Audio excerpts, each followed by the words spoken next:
Hello, everyone. I'm taking two. So I hope this is working now.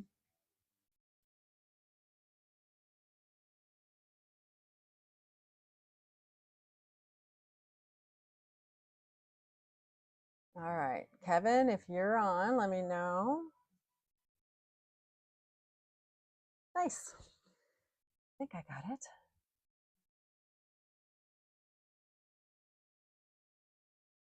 Let's see. Testing. It looks like the sound is now working. Whoop.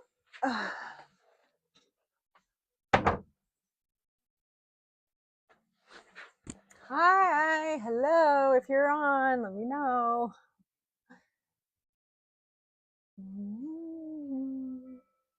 Okay. Thanks for joining me. I'm so sorry I had trouble with I've had so much trouble with the programs I'm using for this um, live streaming, and then I had trouble with my microphone, but I think we got them situated for today. Got a couple band-aids on there, so I'm gonna start over. Um,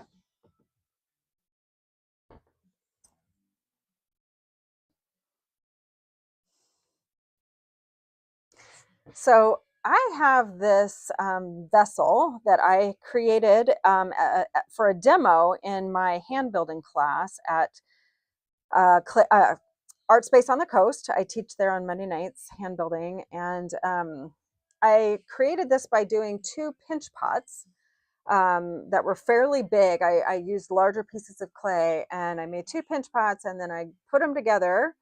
And then I used a paddle to create this form. These were two pinch pots, and I used a paddle all the way around and kind of drew the clay into this point as I was paddling it. When I mean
testing.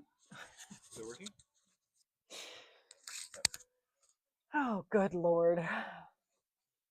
Even my hair looks frazzled. Oh, now I have another. I don't know who my second viewer is that's on besides my husband, but I am sorry. I've been having so many technical issues today, but I think we have it resolved. I hope you can hear me now. Oh, goodness. Thanks for joining me today, though.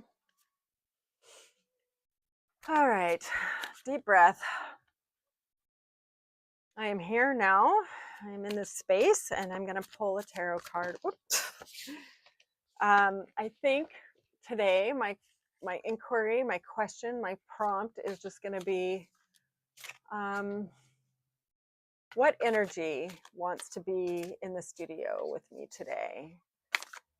Like what wants to come through? That's going to be my prompt. So I'm trying to shuffle these. I'm trying to get used to shuffling tarot cards. It's hard.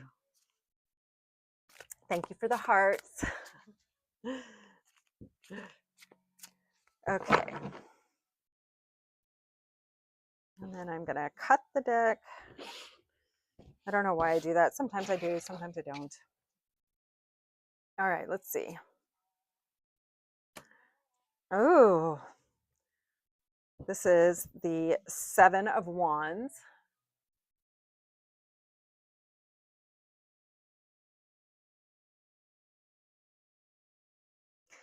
I always like to look at the image. Okay, again, this is this deck of tarot by Tulip Magic. It's incredible collage deck. It's so beautiful. It makes me so happy. And I always like to just kind of observe the picture first before I read anything from the book about the card. And okay, so what I see with her is like this kind of badass, like she reminds me of a basketball player. She has kind of an athletic jacket on that looks like, I don't know if it is or not, but she feels to me like a Valkyries player or something, like out on the, she's so fierce. And she's got these sunglasses on. She's kind of, she's sitting on that horse in a very much of an interesting pose. She's like, yeah, she's got some ownership there. She knows who she is. She's riding that horse in a really confident, relaxed way. There's this beautiful ring behind her neck, fireworks everywhere. It's almost like, it reminds me of like a celebration parade, when somebody's won a title. And then there's these two little sweet girls down here in the corner on either side of her. They're like, they belong with her, and they're part of the band. They have these funny fuzzy hats on that my husband used to wear when he was in marching band. But they're not marching, they're relaxed. They got their, it's like they've already done their work and they're hanging out. And then you see the six wands here. And the horse is looking off to the side. It's not looking at the picture, but everybody seems super relaxed in this picture, and yet there's a lot of like things going on around them. Okay, so that's the card. And then I'm going to go in and read about the wands first. So the wands represent fire and are considered the divine spark of the tarot. Oh, interesting. Remember I asked what kind of energy wants to come through today? And it says fire. And this thing reminds me of a flame. I keep thinking candle flame when I'm looking at that. That's wild. Okay. Wands are fierce with enthusiasm and creativity, passion and desire, motivation and willpower, strength and life force energy. This suit represents movement and are vital for creation and brave action. However, left unchecked, Wands energy can be unruly and uncontrollable, representative of rage, destruction, burnout, and our most feral, volatile side. The Wands suit has more of a yang masculine energy as it shows what we do in the world. This fire suit brings us, oh, wait, blah, blah, blah. I don't want to read that part of it. Okay, so that's about the Wands, and then we're going to go look at sixes. Sixes, coming away from a significant life moment, event, or feeling, you are starting to move forward. Sixes have you focus on appreciating how far you've come and evaluating which direction to go next. The suit will be indicative of the answer. All about making progress. Sixes imply change in a positive direction. To get the most of this new phase of life, remember the lessons of what came before, the fives. Having gratitude for all our life experiences, including the dark times, including technical difficulties on your live stream, it helps us see the light even brighter. It's about repair and recovery. Coming back to basics and remembering your roots will help you appreciate the new growth present in your life. Okay, and the Six of Wands represents recognition. Congratulations, you've overcome obstacles and are now feeling victorious after hardship. Oh, that's the parade. You have acquired new skills and learned lessons that will help you carry on successfully to something bigger and bolder. You are ready to be seen and witnessed. Okay, so bold energy, celebratory, victorious, yeah, flame energy. All right, I accept.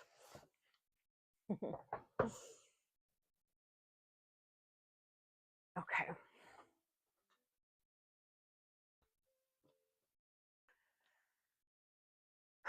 I gotta light my incense.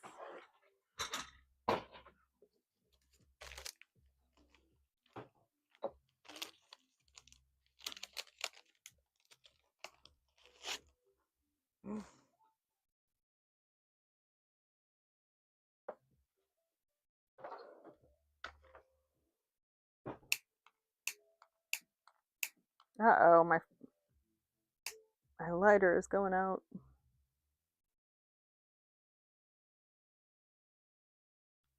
There we go.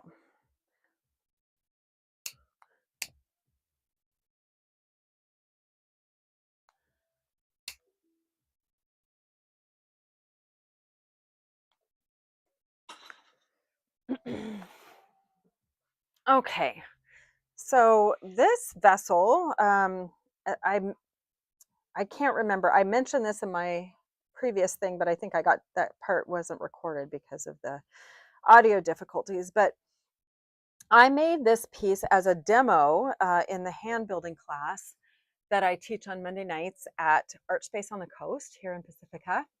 And I was showing somebody, we had decided we wanted to make lidded vessels. And so I was showing how to do that using the pinch pot method. And we took two big balls of clay and made two pinch pots out of them that were like bowls. And then I put them together. And so these are actually two pinch pots that were put together, bowls. And then I used a paddle similar to this one to paddle the bottom of it down. I was like pulling and paddling and turning and pulling and paddling and turning. And it pulls all the clay down, and it made kind of this bullet shape at first. And then so this was rounded, but it was kind of like this tapered bullet like this. And then I took my thumbs and I just kind of started pushing in. So at that point it was a hollow vessel, and so there was air trapped in there. And I poked a little hole at the top to let some of the air out, which allowed me to manipulate the clay. And I used my thumbs to push in and, make these thumbnails. And yeah, and that's about as far as I got. It's a pretty thick vessel. I then used a shaver. Let's see, where's the shaver? I don't know what I did with my shaver. Let's see. Oh, here it is. I used this cool little thing. It's called a Sureform.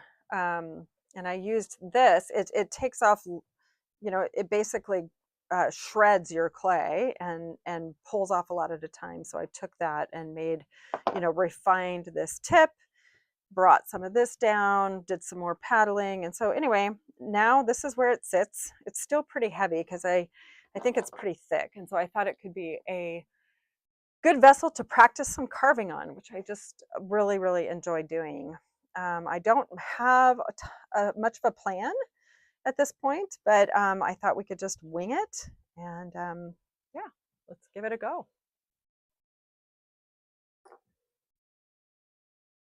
So I'm going to get out some of my options for carving tools to just figure out which one I want to do. I've got these two, which are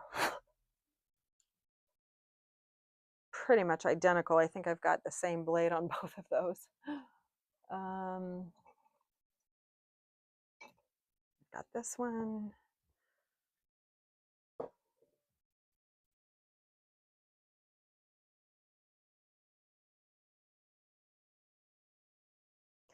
And my thought was to kind of like start the carving in these indentations. I really like the shape of them and I kind of want to highlight the shape. So I was thinking about carving like concentric sort of diamond shapes in here and then kind of follow that out all the way. I don't know if I'm going to follow it all the way down. I could do some more carving over here. I'm not sure yet. Not sure yet. But I do know what I want to do in here, so I'm just going to take it a little step at a time. And we're just going to practice this and hope that it comes out okay. Sometimes it's good to take a piece of clay. Let me get something out of here.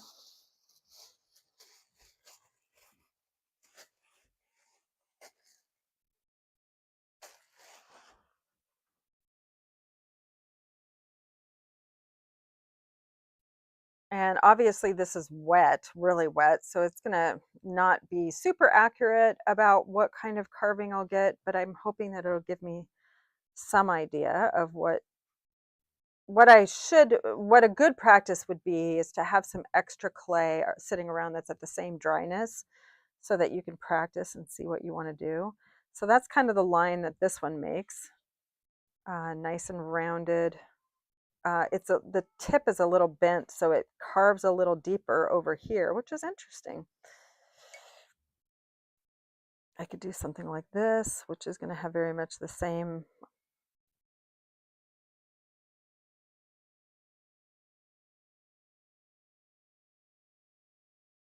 This one's just a slight bit narrower. This one goes really deep V.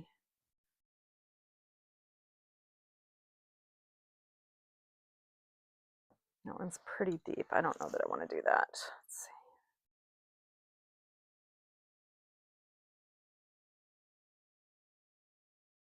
see. Maybe I do want to do that.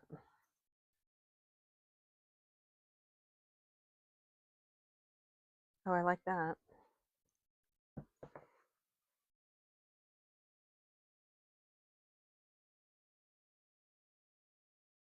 I think I'm going to use this.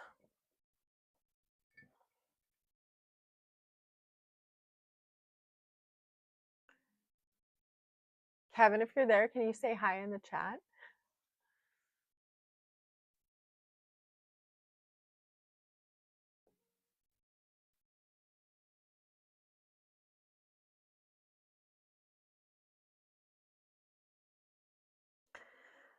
All right. Well, here goes.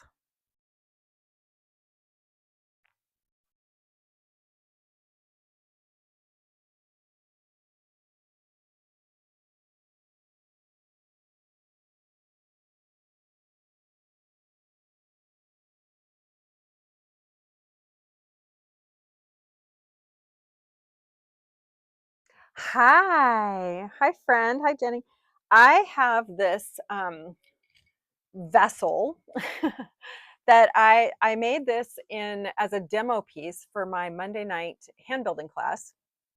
And I started off with, believe it or not, these were two pinch pots, both of them like this size. And I made big pinch pot bowls like this. And then I scored them and put them together and they made like a big round ball. And then I took a paddle, much like this one, turned the piece upside down and I paddled it over and over as I was rotating it. I kept turning and paddling and turning and paddling, and I was pulling it down as I'm paddling, and it brought it to like this bullet shape with kind of this rounded edge.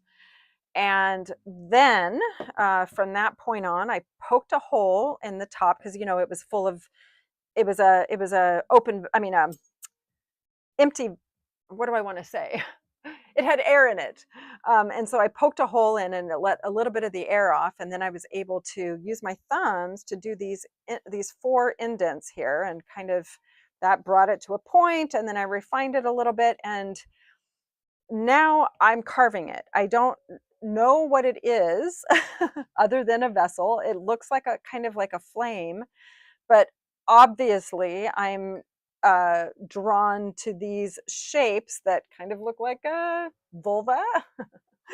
um, and so I thought, this clay is really thick. I made it too thick. I don't know why I did that, but I did, and I should have pinched it a little longer. But I used so much clay that it was getting out of hand. So I thought it could be a good vessel to practice carving on. So I'm using a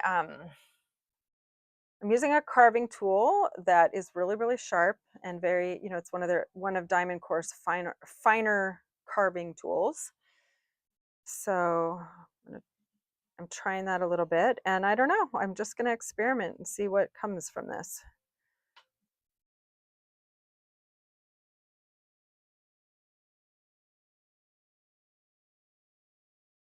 I thought I would emphasize this area.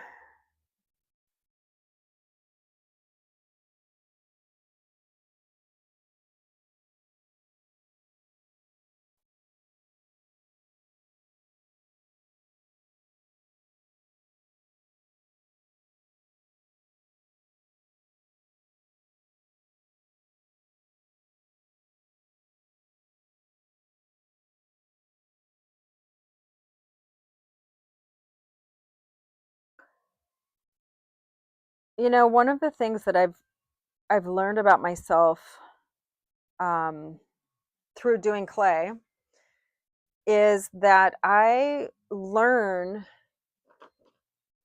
best by just doing and learning as I go, which often, it's funny, the things that we decide in this culture are kind of shameful or less than. And um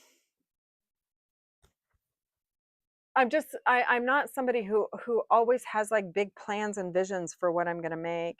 And I kind of, there's a best practice to make, like, that you're supposed to make like test tiles so that you can practice glazes, and all of that is so legitimate and so good, and also I don't do it. And I've often felt guilty about that until I realized recently about how much of my process and my learning, and this isn't just in clay, it's kind of in life itself, is that I learn by doing and failing and experimenting. And I often can't envision something until I start the thing. It's really hard for me. I don't know. I don't think in abstract very much. And so it's not until I start actually making the carve or whatever that I start seeing what wants to come through, instead of having a plan to go in. And now I feel good about that. Like, even this, I mean, I'm a little nervous. I told my husband before I came on, I'm like, I don't really have a plan. And what if I want to carve this thing, but carving can go wrong so quickly. um, and this is the thing I have to push against all the time with clay. And it's one of the reasons I love it so much, is because it makes me do this, which is pushing against perfectionism, pushing against even the idea that, like, this piece is precious, right? This is something I made in class. This clay is completely renewable. If I mess this up, I can either find a different way to work with it, or I can recycle it and start again. And I'm trying to really push into that mentality of playfulness and experimentation, because I do know that I learn the best that way. And also, like, yeah, I just think it really helps with the whole pressure of it all, you know?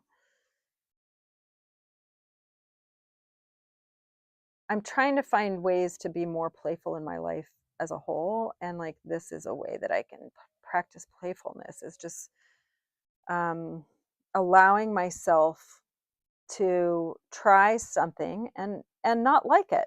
And if I don't like it, it's okay. I recently made a sculpture that had a great deal of meaning to me personally. It became a very cathartic piece for me, and I loved it. And the process was so liberating and insightful. And as I've been sitting with the piece now for a few months, I've I don't care for the way that I finished it, and it's been I look at it every day, and I'm just kind of like, oh, I wish I would have done something different with it. And even that is like, okay, it's understanding that I mean, it was the first time I'd ever done something like that. I'm allowed to experiment and try things, and I'm also allowed to not love them at the end, you know.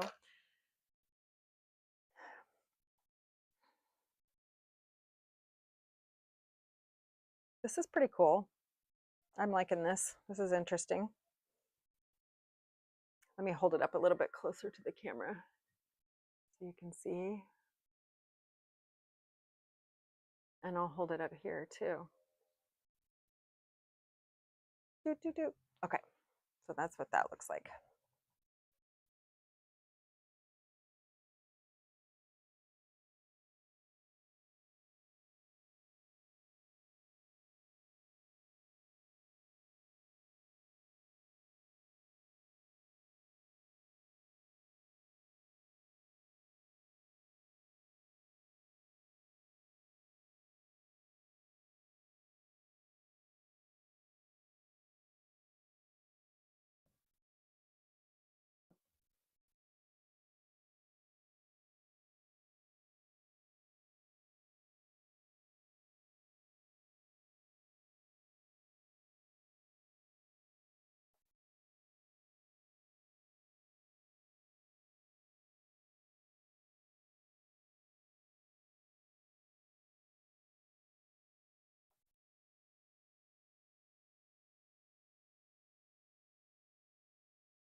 So I'm just taking this rubber tipped tool, which I love so much, and I'm just kind of going into those lines after I carve them to just sort of blend and soften them a little bit, compress inside there a little.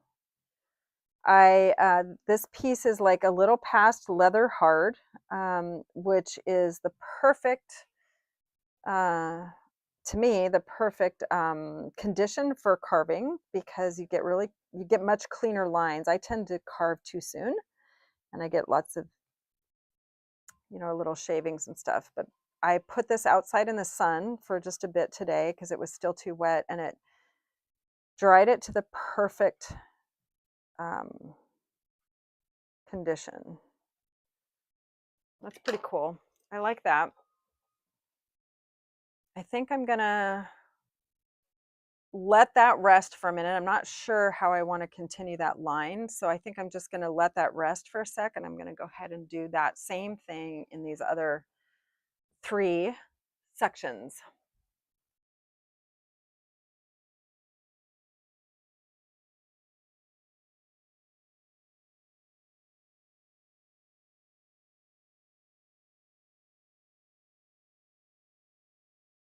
So that's my first part.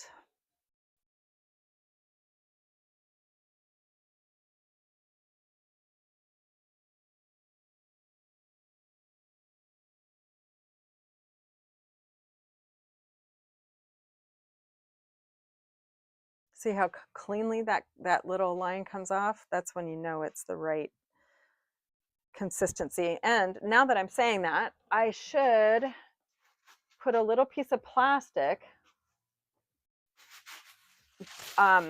where my hand is touching the clay because it is drying out. And I want to keep, I want to just make sure your hands tend to pull moisture from the clay faster than plastic will. So I'm going to put a piece of plastic back here so that my hand is not drying out the clay more than it should.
I'm really liking this.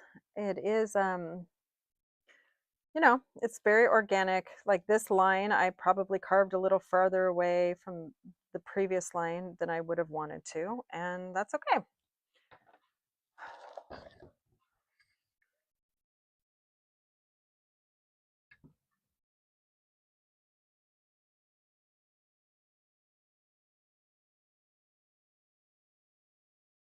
Yeah, I think that's cool.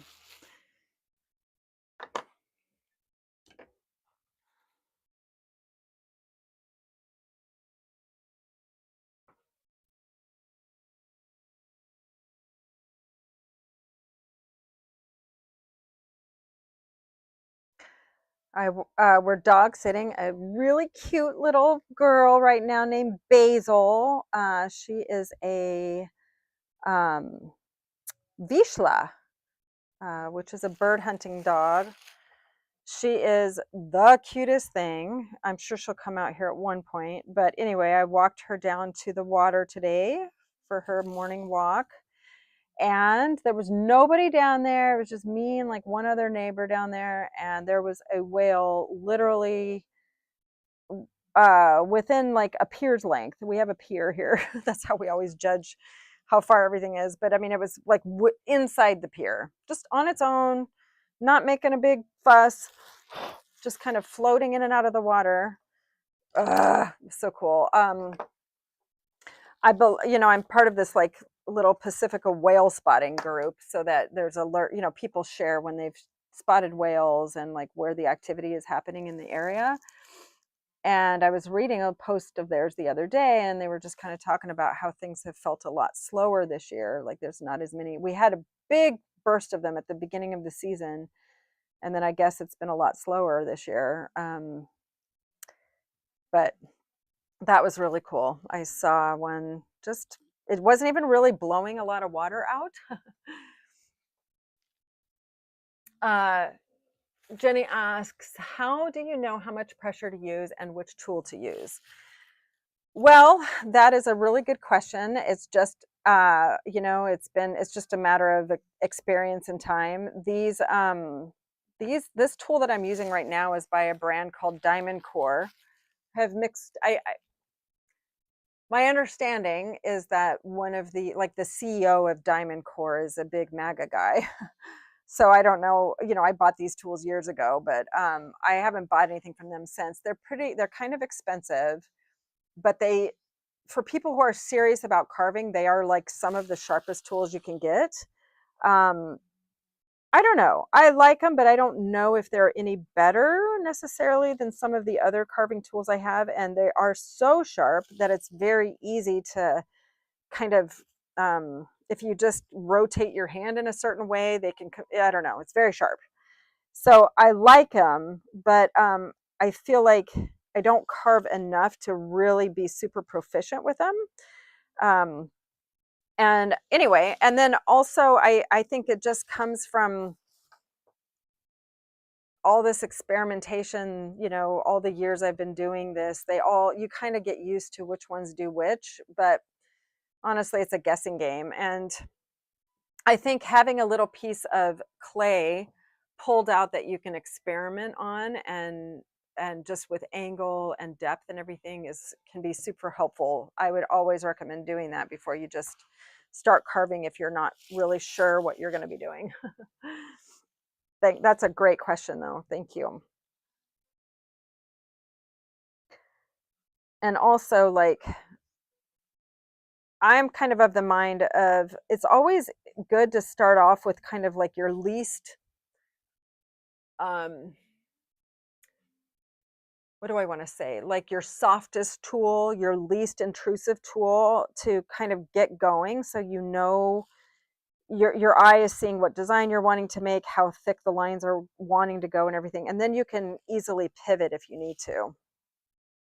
And then, or go deeper. Like if you start off with a real shallow, easy tool to use and you decide you want a deeper design, it's easy. It's easier to do that than correcting a really deep design.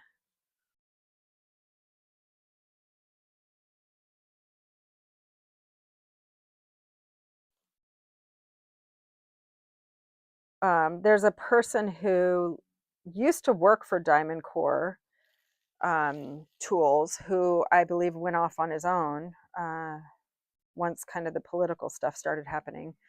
And he formed his own tool company called Bushcraft. And so I've been getting their ads on my Instagram and been watching some tutorials with Bushcraft tools. And I have to say, I'm pretty impressed with them. They have like a whole kind of system where I think you can like buy one uh, handle and then multiple heads to go on the handle, which I think is such a smart idea instead of having a bunch, having all these different ones. So Bushcraft is a great. I've heard really good things about Bushcraft. I don't have one myself yet, but they're supposed to be a good tool to have. So like I'm carving a line and then I'm going in with my rubber tip tool and kind of softening it and the line inside, and then I'm going in with just a really moist little finger and softening it more. And I really, really love the way that that's coming out. I think that's so cool.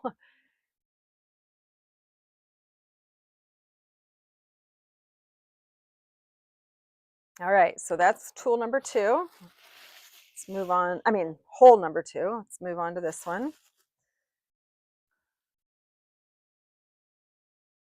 And this one I feel like this hole, this thumb hole, I pushed in pretty far. And so I'm worried about like perforating it. And so I think I'm going to go a little bit more gentle on this one. It feels like it's farther recessed in.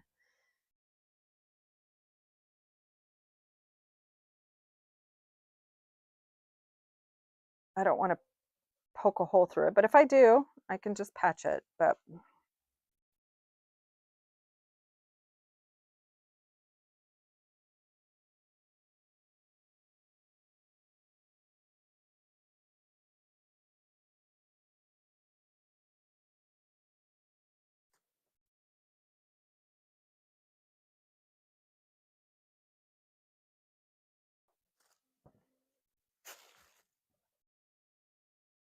Oh, it's another beautiful, beautiful day here today. I mean, I feel like I don't remember June and July being this nice. I don't know if I don't know that that's a good sign, because our normal weather pattern is weird. I do hear that we're supposed to have a pretty big El Nino this year. I don't know if that's what's happening, but it is beautiful. I've got the garage open and it's sunny, and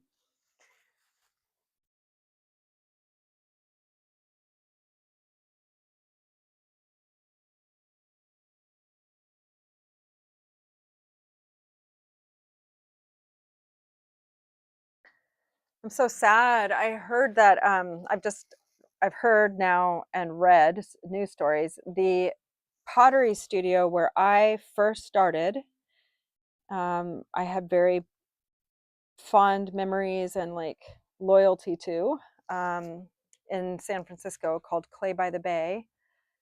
They just closed their doors.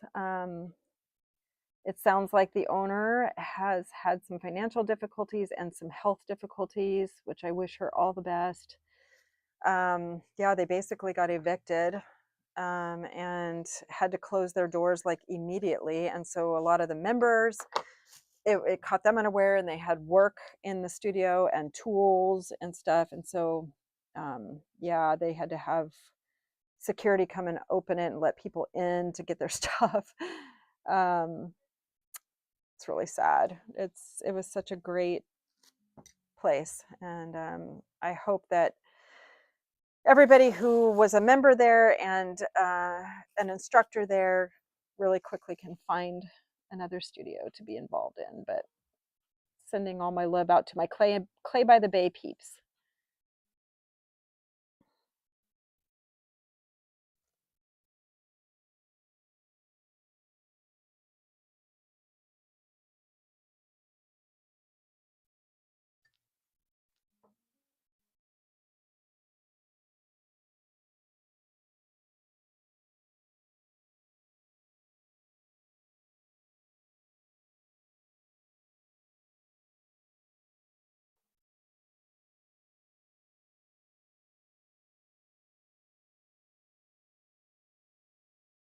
This one is giving me more trouble than the other ones. It's not carving as smoothly for some reason, but that's okay. That's all right. I'm just going to keep plugging away. The nice thing about when you do like carving like this that ends up leaving a really big pattern in your piece, the nice thing about it is that, I mean, you can see all of the inconsistencies as you're carving it in, but once the whole piece is done, you won't see it, because the eye is looking all over the whole form. So I'm not going to worry too much about the inconsistencies or the way I wish I was doing it differently.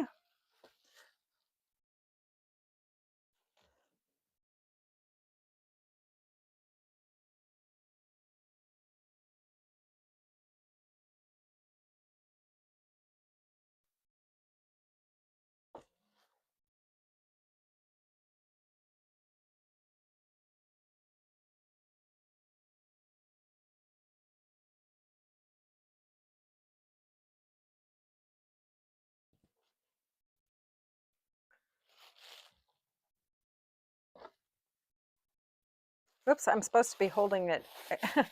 I keep taking the plastic off to hold it, and I'm supposed to have the plastic on there.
So I'm actually going pretty deep with this particular one, because I can, because I have so much clay on here, and I'm kind of liking the way that the really deep grooves look, and I think it's gonna, whatever glaze I decide to use, it's gonna look really, really good.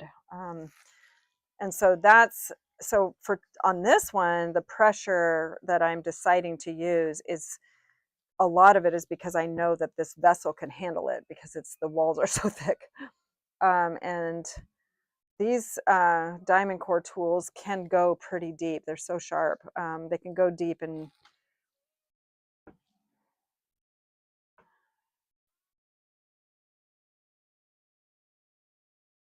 I'm digging it. I like it.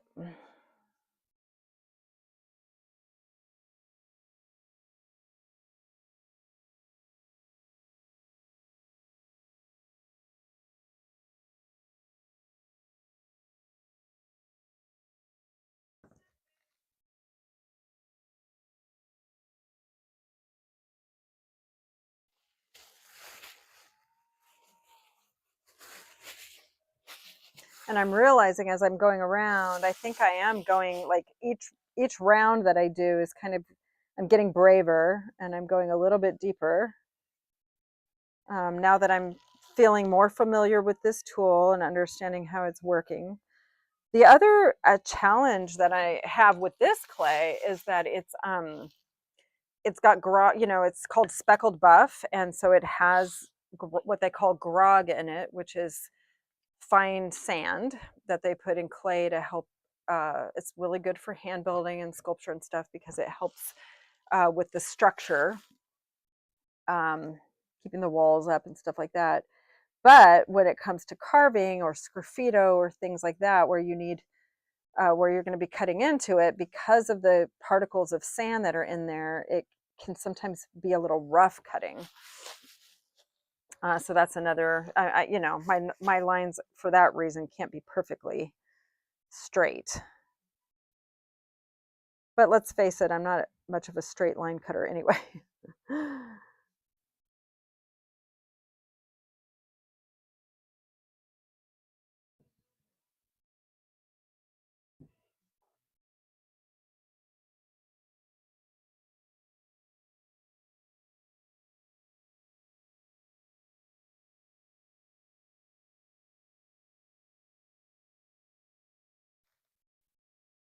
And see, I don't know. Let me see if I can show this to the camera. So I cut this tool. I don't know. I'm not doing a very good job there. There's like a cut there because when I was digging into it, I turned the rotation of my hand and it made like kind of a big gouge. So yeah, it's okay. I'm just gonna roll with it. There. I think I got most of it out of there.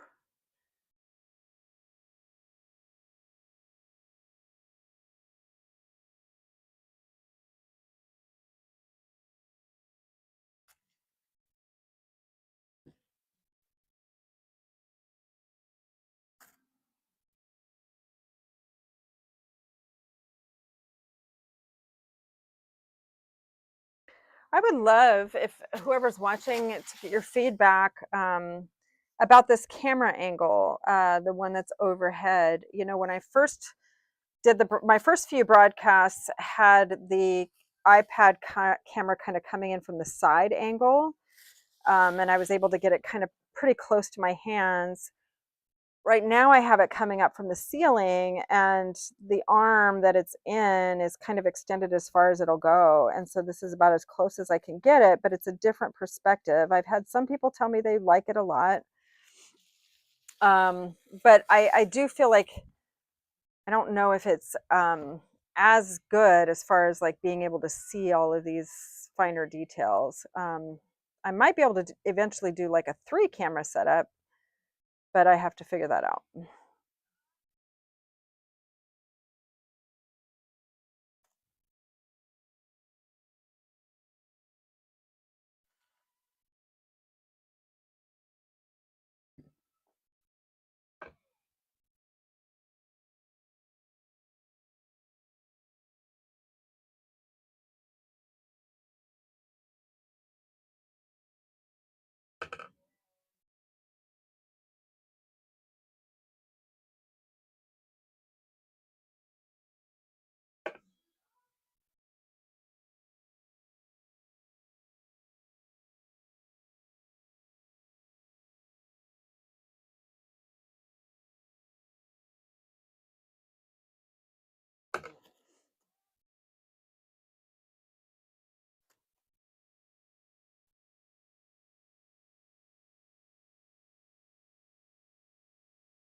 Oh, gotcha, gotcha. Thank you, Jenny. Yeah, I agree. I wish today it was a little more zoomed in. I definitely agree with that. And yeah, picture in picture. I can make that a little bit smaller. Let's see.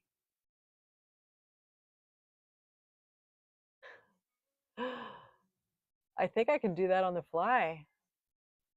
Let's see how that looks.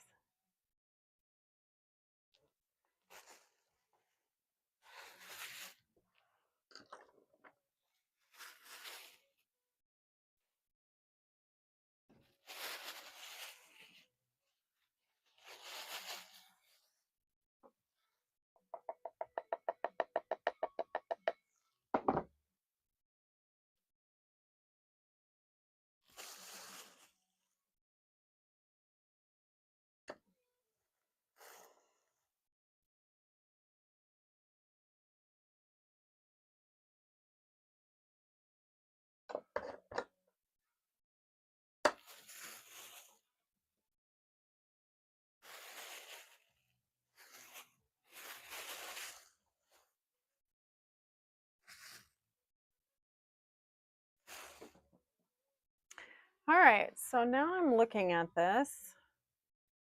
Gotta decide. This one definitely has more rings. I don't think they all have to have the same number of rings, but this one is the one that's kind of the odd man because it's got this down here, whereas these two got filled in a little bit more. Well, sorry, I'm thinking out loud.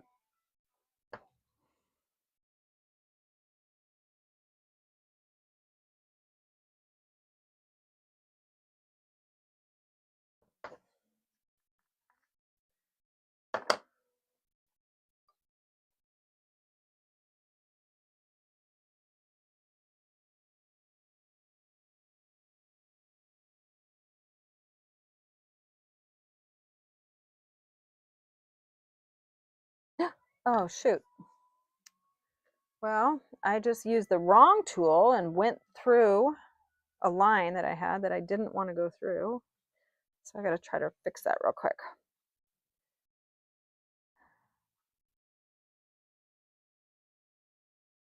All right, come on.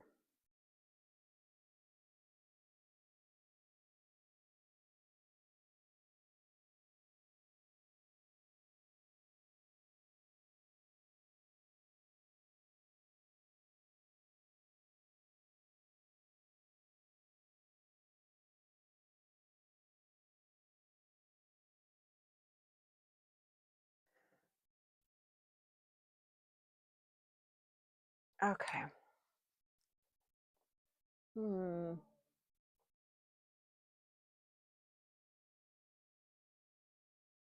I like those a lot.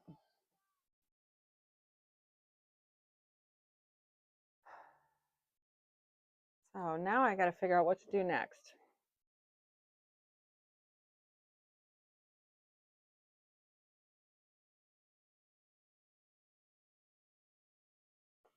This is the part that's so hard because you got to think about how the glaze is gonna, and I don't even know what glaze I'm gonna use yet.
So while I'm sitting here pondering what I'm going to do next, I'm just going into these lines and just kind of cleaning them up um, with this ball stylus tool, also from Diamond Core.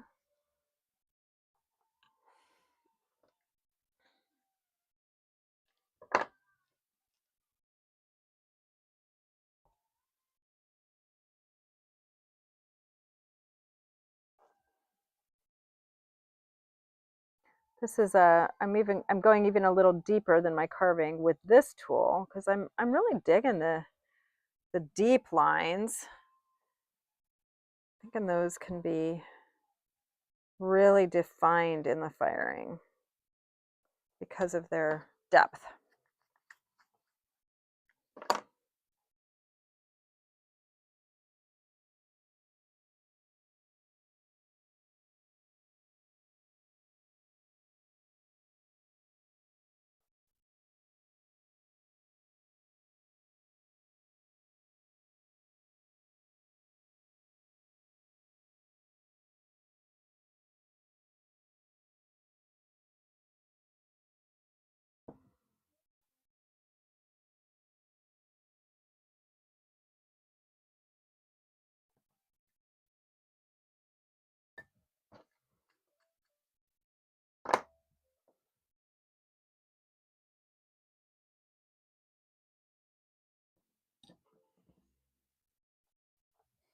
All right, so I have determined just by doing this cleanup and digging a little bit deeper in some of these lines that I'm really liking that. And so I'm going to go back through the lines I've carved with this ball stylus tool and do a little bit of a deeper carving on all of them.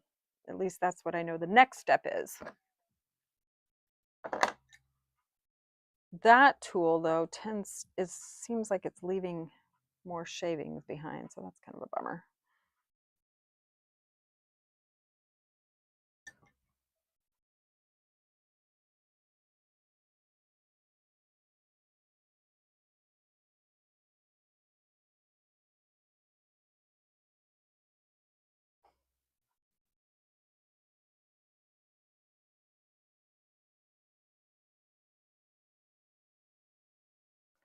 But there's something so satisfying about this process, I'm telling you. It's so good.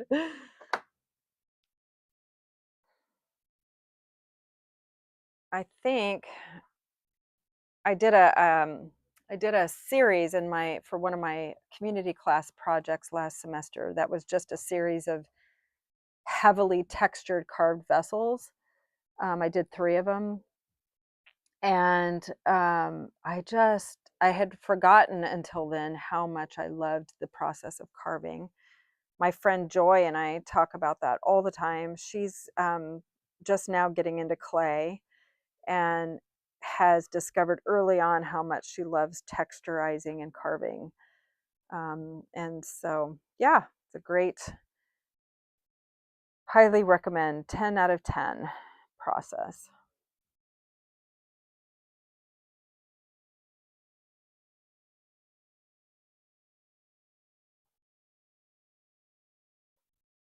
So let me see if I can hold this one up. Let me.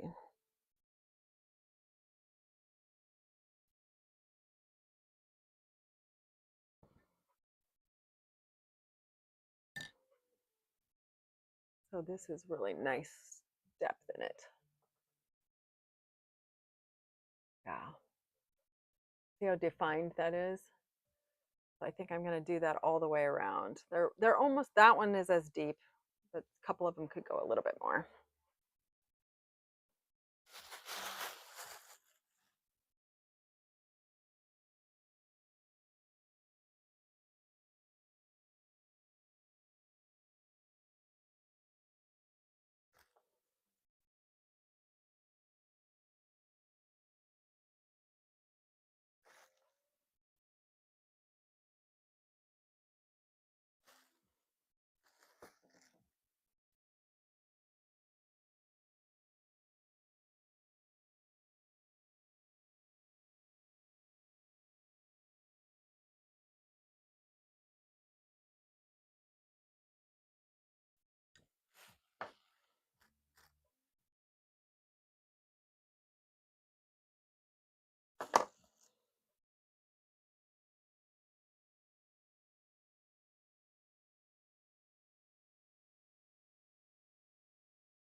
Ah, darn it.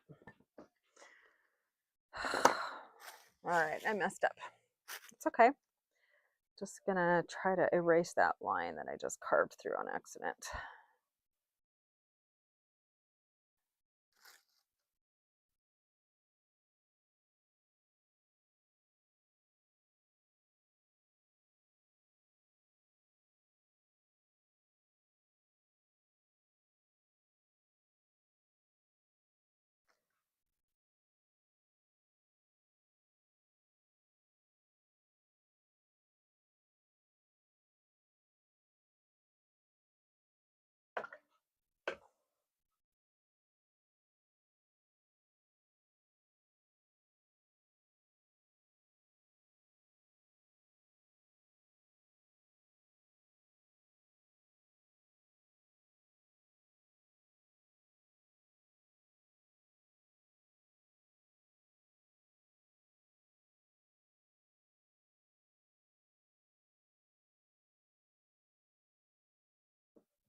One more side to go with this little deeper indentation.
I'm going to spray this because it's starting to get a little dry. My carve lines are starting to crack a bit. So I have to remember to spray the vessel so that it stays moist enough to keep carving without it cracking.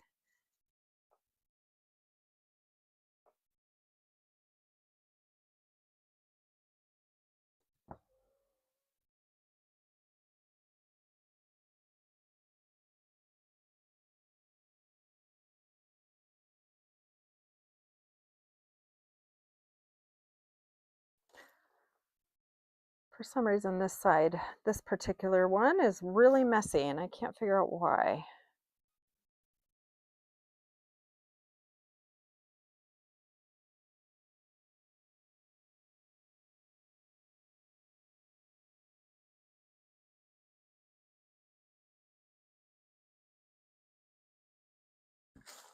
Whew, that's rough. I gotta clean that up.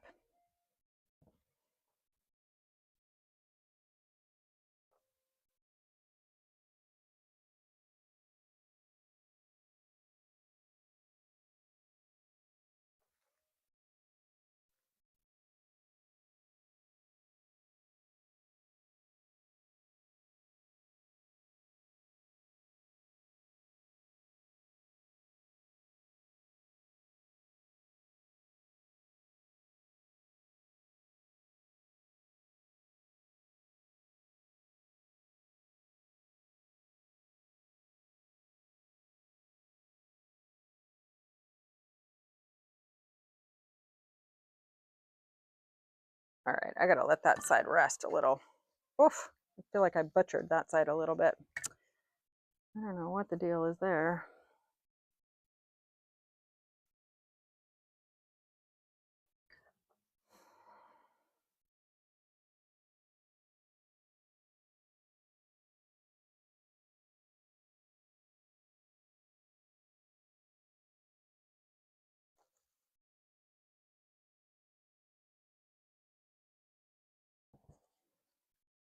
So I say that and then I just keep going.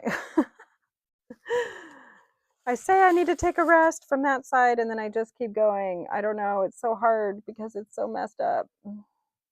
It's not that messed up. It's just I don't know. I think I can't decide if this side is too wet or too dry. So, okay. I am leaving that. Let's go over here and see what we got.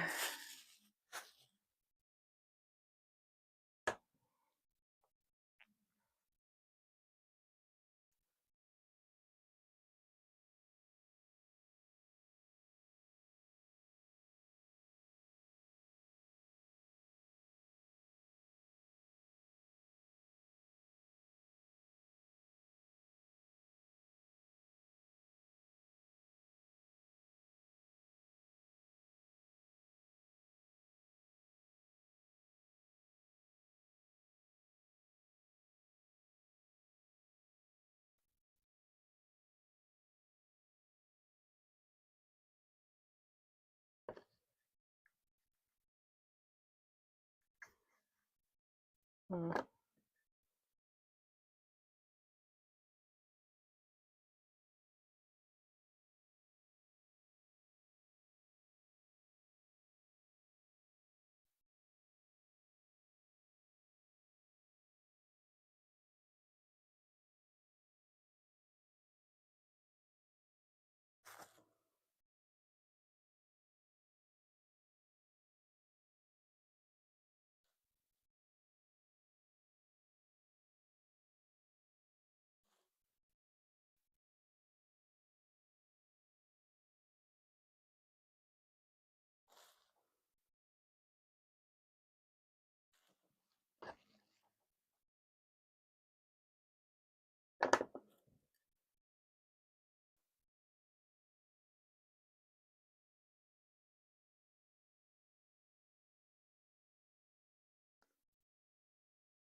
All right. Feeling pretty good about those.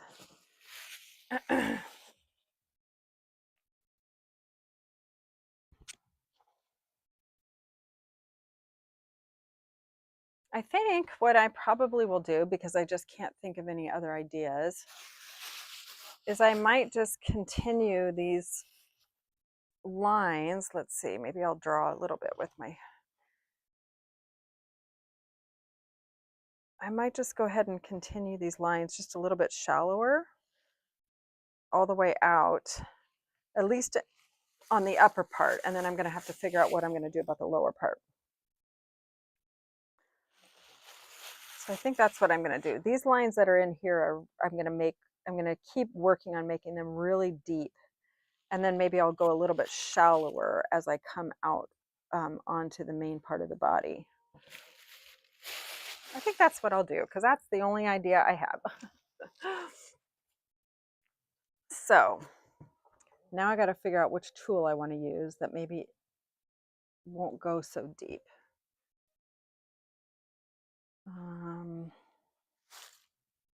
Let me see.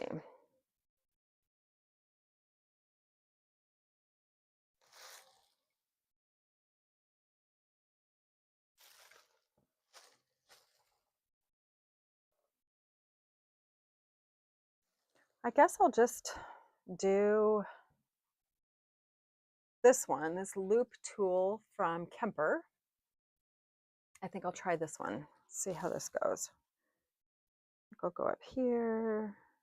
Yeah, this doesn't go quite as deep. So I'm gonna start shallow at first.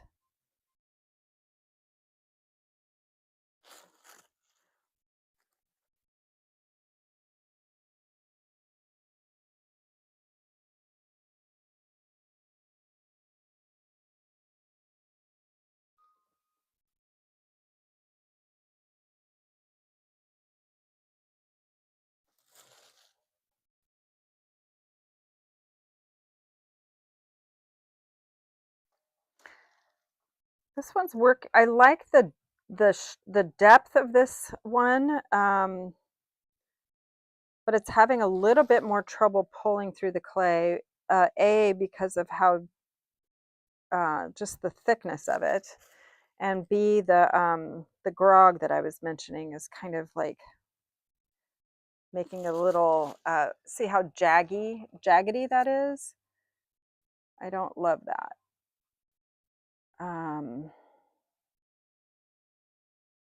And that's because this is just a loop tool, so it's not like super sharp.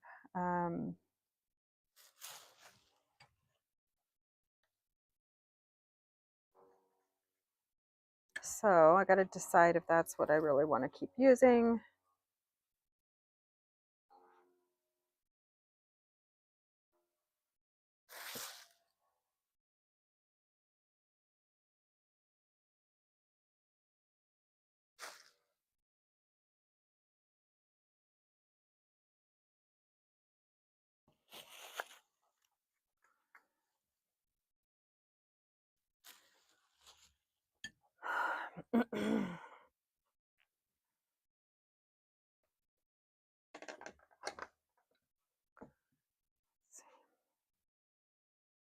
This is okay, I'm going to try this tool. This is another diamond core tool, but it's got kind of a rounded edge instead of, a rounded tip instead of a pointy one. This one is FP6, fine point 6, but I think it looks like this because it's messed up. I think I bent the tip a little.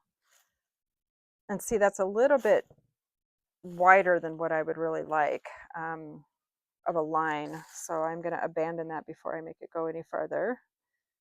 And I guess I'll just keep using this loop tool.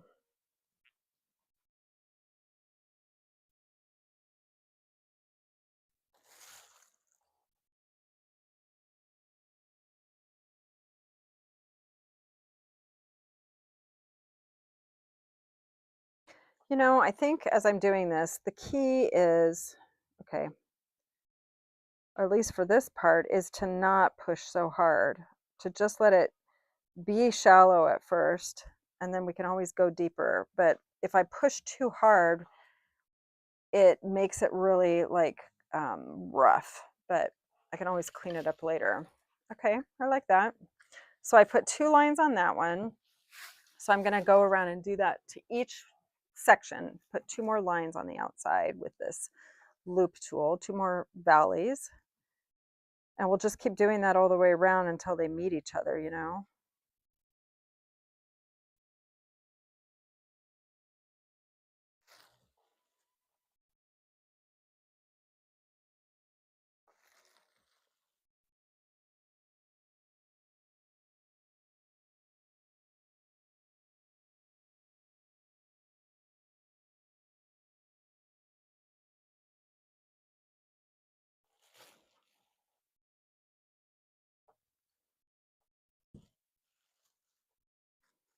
One more for on this side.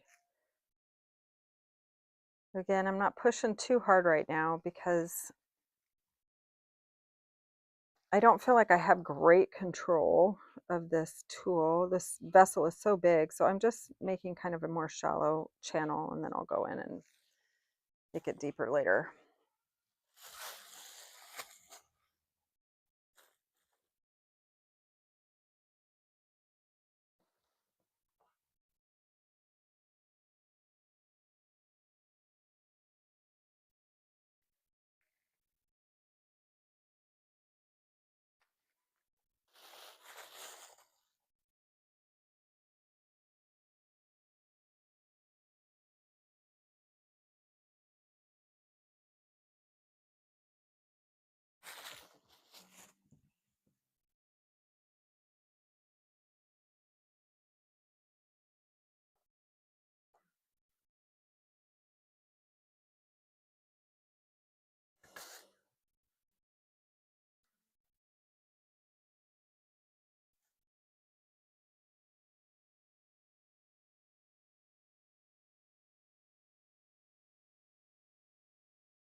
All right, so that's 2 on that side.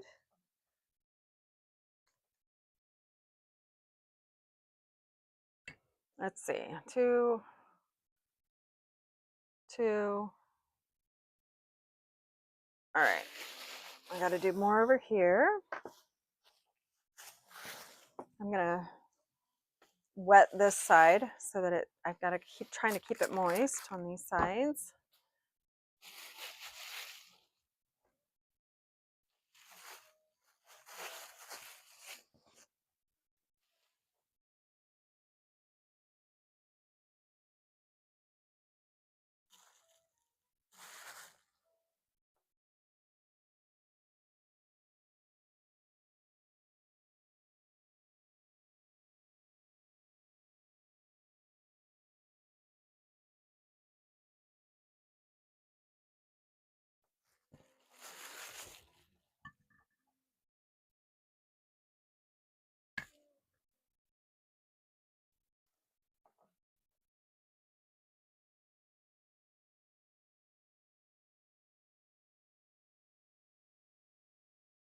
Ah, I messed that one up. Darn it. I don't know if you can see that line. I went boop, went right into the line, the previous line. So I'm going to try to repair that real quick.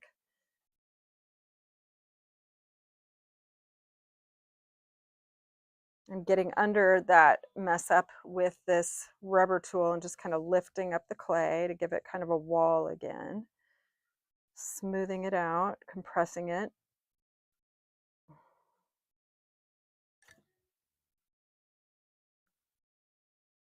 All right, let's try this again.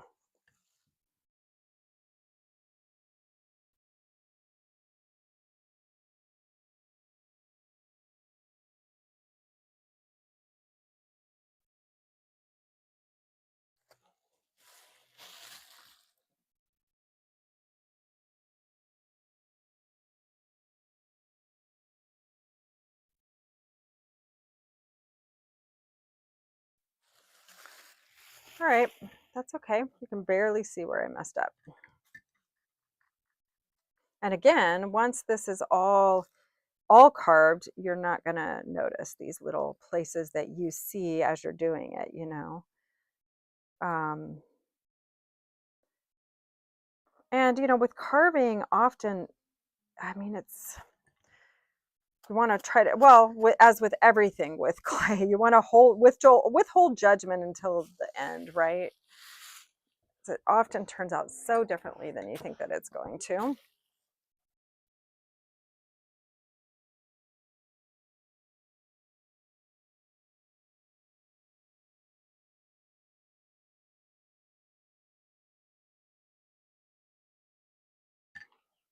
Okay. And I'm going to do another carve. Again, this loop tool. I'm going to go down here, start it about here.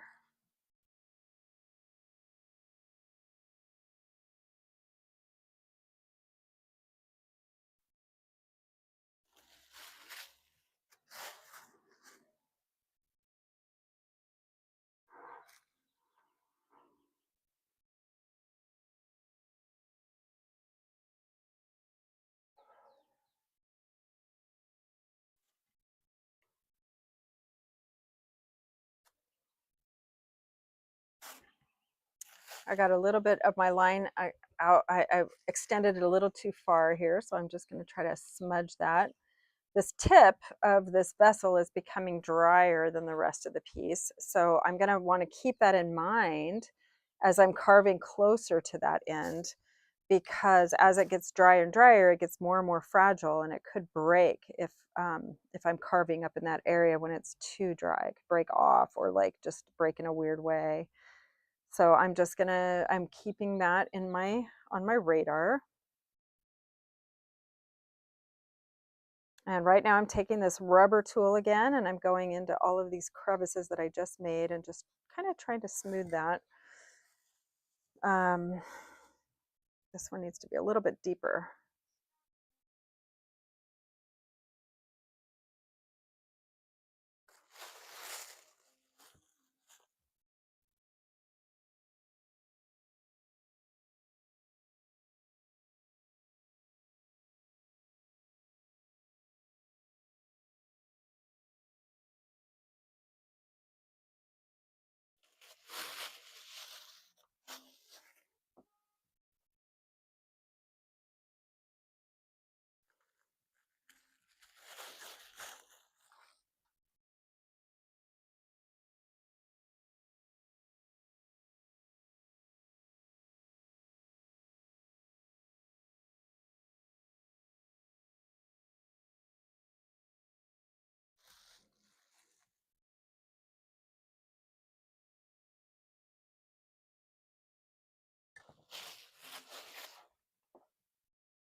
Okay, two, two, and two, and now this little section needs two bigger lines cut out.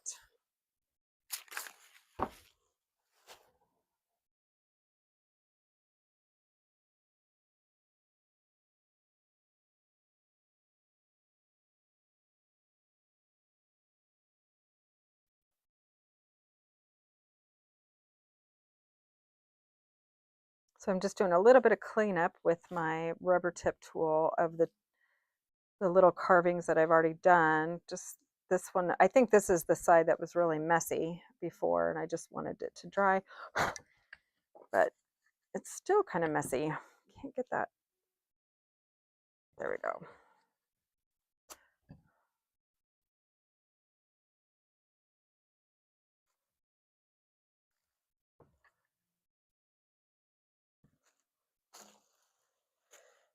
Okay.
Okay, that's how that looks so far.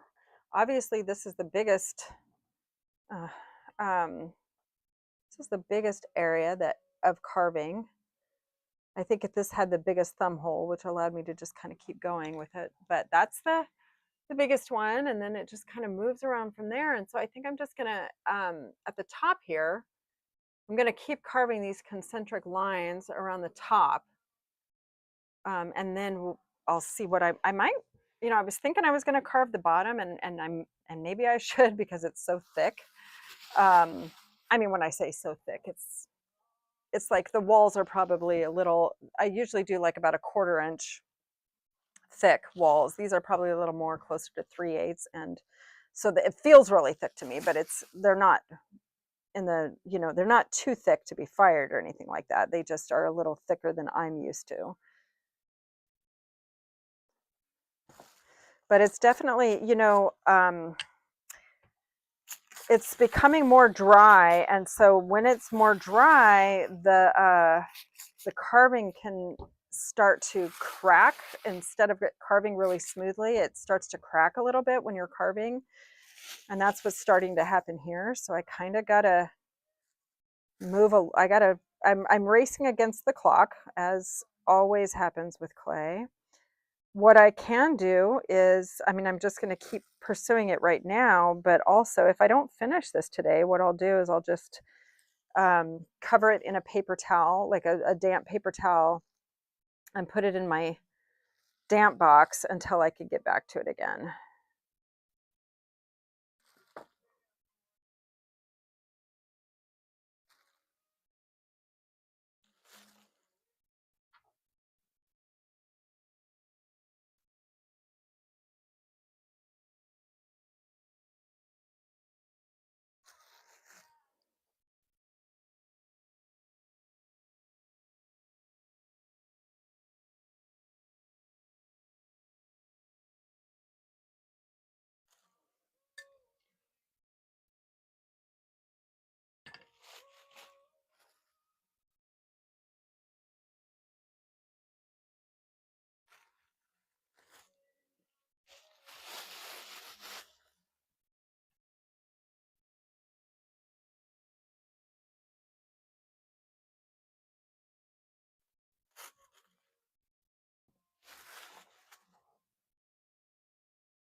My lights in the garage just came on, like the motion detector lights. There's nobody in here but me. Maybe the Holy Spirit just came in to keep me company.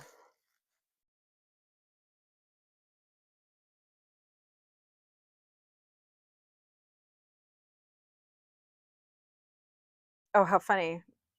The song that I know you guys probably can't hear, but it's a song my husband wrote, and it's literally called Ghost. Just right when I said that the motion detector lights came on in the garage. That's weird.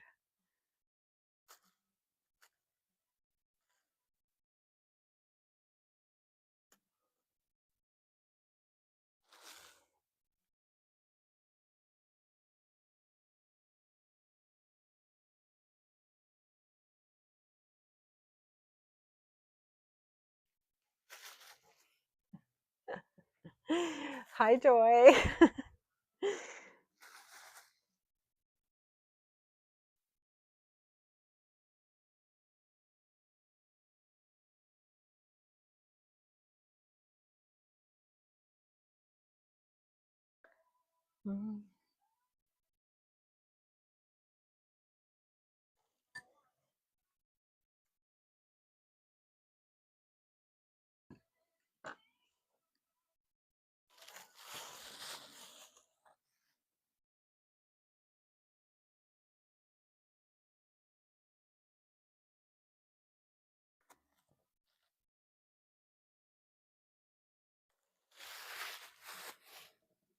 Okay, this is starting to look pretty cool. I'm almost done with this top part. Got just a few more lines and then I think I'm done with the top. Let's see, we got 2:56, we got 4 minutes. Let's see if I can get it done. I don't want to rush, but we'll see. Let's see, which one did I just do? I just did that one. So I'm going to go to this one.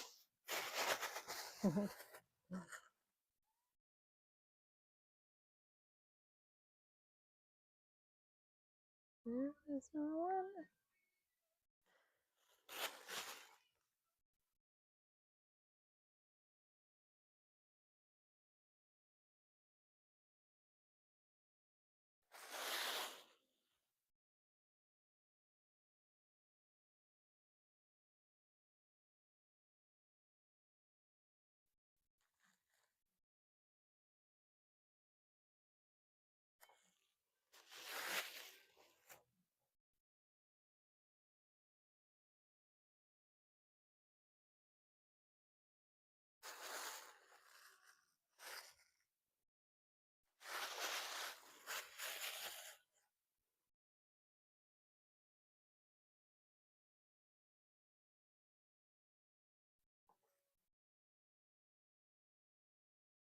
Megan, my daughter, came over last night and we watched my husband was in playing his game, his sim racing game, so her and I just decided to watch a kind of a chick flick or just a movie that we've had on our list.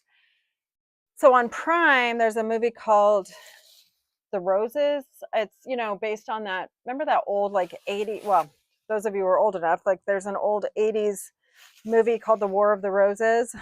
um, I can't remember who was in it, Kathleen something. Anyway, this one is a remake, and it's Benedict Cumberbatch and why can't I ever think of her name? I love her so much. She was on The Favorite. She's a really good British actress. Anyway, um, it was so depressing. I forgot how like it even said on the thing that it was a dark comedy, and Megan and I were both at the end of it like, yeah, we have to remember sometimes a dark comedy means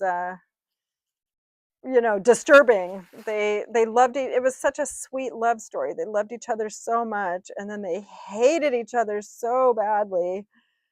Um, and then I won't spoil it, but the ending was like surprising. Anyway, it's funny. It's been on my brain though since then. I think I dreamt about it last night. Oh, Olivia Colman. Yes, thank you. Oh God, I love her so much. I don't know if you saw The Favorite, but if you haven't seen The Favorite, that is another dark, that's a dark one, but not dark like as in horror, just like kind of disturbing, but so good. All right, let's see. I've lost track of where I'm at, but I think I'm on this one.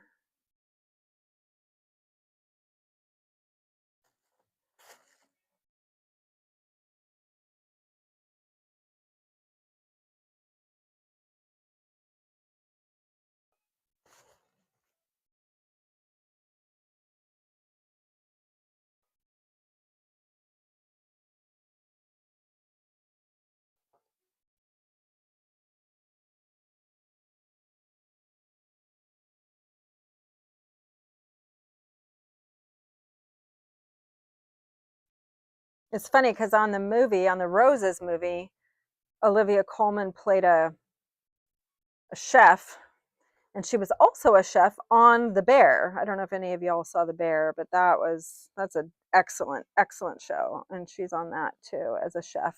It's like she definitely has the energy of a chef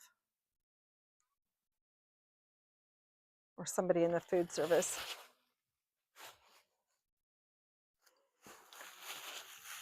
Okay, well, I think I'm pretty much done with the top. I think I might need to do something on this side, one more line, but this is what it looks like now.